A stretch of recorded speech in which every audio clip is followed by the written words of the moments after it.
Linda Celeste Sims and Glenn Allen Sims in the winter in Lisbon.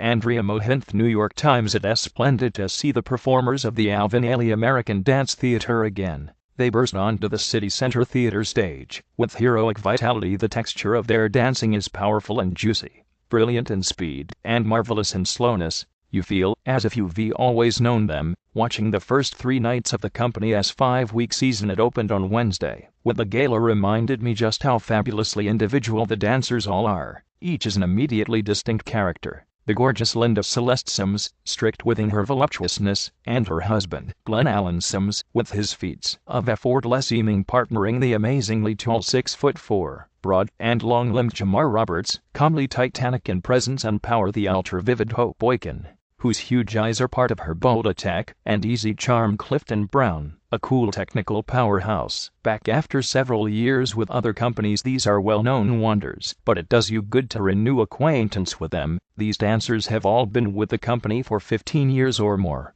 The rehearsal director Matthew Rushing, who joined Ailey in 1992, danced at the gala as if time had stood still for him. Younger dancers register with comparable clarity. The goffa eagerness of Samantha Figgins, who joined the company in 2014, and Chalvar Montero 2015 is terrific. The boyish Daniel Harder 2010 is forceful, sweet and devout. Akuinoni Parker 2008 is lithe, precise and sunny.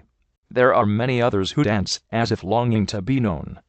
The difference between one Ailey dancer and another matters marvelously, even in ensembles. The opening image of Revelations 1960, Alvin Ailey's central classic, says it all within this arresting tableau. Each contributor is a personality, appealingly different from her or his neighbor, while part of a harmonious unit. No corps de ballet uniformity or anonymity here.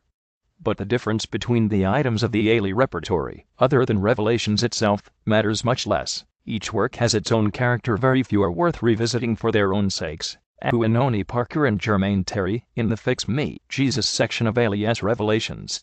Andrea MohinThe New York Times. I derived minimal pleasure from one new work, Gustavo Ramirez Sansano's Victoria 2017, a world premiere, though it is marred by Michael Gordon's score, rewriting Beethoven's 7th Symphony 2006. The taped sections each reiterate one tiny figure from Beethoven's score, while electronic slide down and, later, up to liking a great painting being systematically defaced.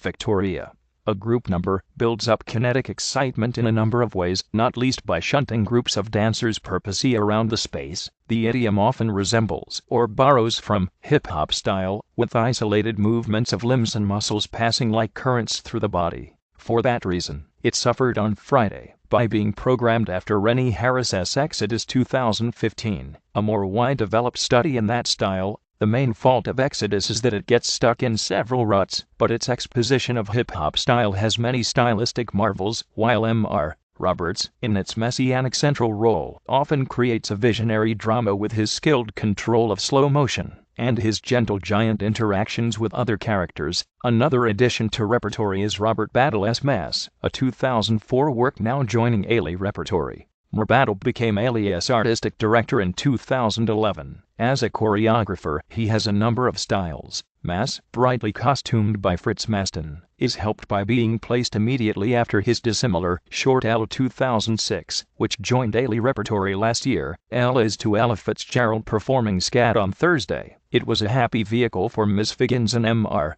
Montero, fizzing away excitingly through a wide range of dynamics and moods in response to Fitzgerald's gleeful virtuosity. Members of Alvin Ailey American Dance Theater in Robert Battle's Mass.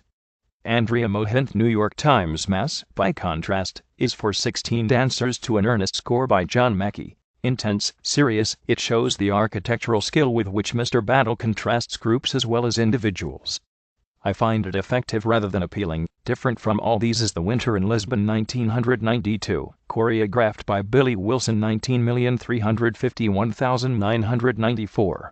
As a tribute to Dizzy Gillespie, and restaged this season by Masasumi Chaya. This, in 4 segments, is bubbly, likable, forgettable. Marder roguishly leads one guy Sandals quintet. Ms. Sims and Mr. Sims follow this with an atmospherically smoldering duet. Wednesday's gala was quite something for celebrity hunters. Queen Latifah and Janelle Monáe, ecstatically greeted by the audience, spoke in honor of both Deborah L. Lee, the Alvin Ailey board president and the chief executive of Bet Networks, and the Ailey Enterprise. The dancing began with the Modern American Songbook, a judicious sampler of dancers and styles showcasing the company's varied skills. And Mr. Battle is becoming one of the great gala speakers. He teases others, the audience, and himself with winning humor and authority. All three programs ended with revelations. The Ailey dancers certainly know how to sell their repertory, so it's impressive to see the severity with which they play the opening sections of this classic. There are thrilling technical challenges, the audience knows and applauds them, but the dancers deliver them coolly, reminding us that this is not about stunts, but the opposite, transcendence. Correction: December 4, 2017. An earlier version of this article misstated the given name of a dancer. He is Chalvar Montero, not Charles. Alvin Ailey American Dance Theater season continues through Deck 31. alvinailey.org. A version of this article appears in print on December 5, 2017, on page C2 of the New York edition, with the headline "The Heroic Vitality of the Alvin Ailey Dancers."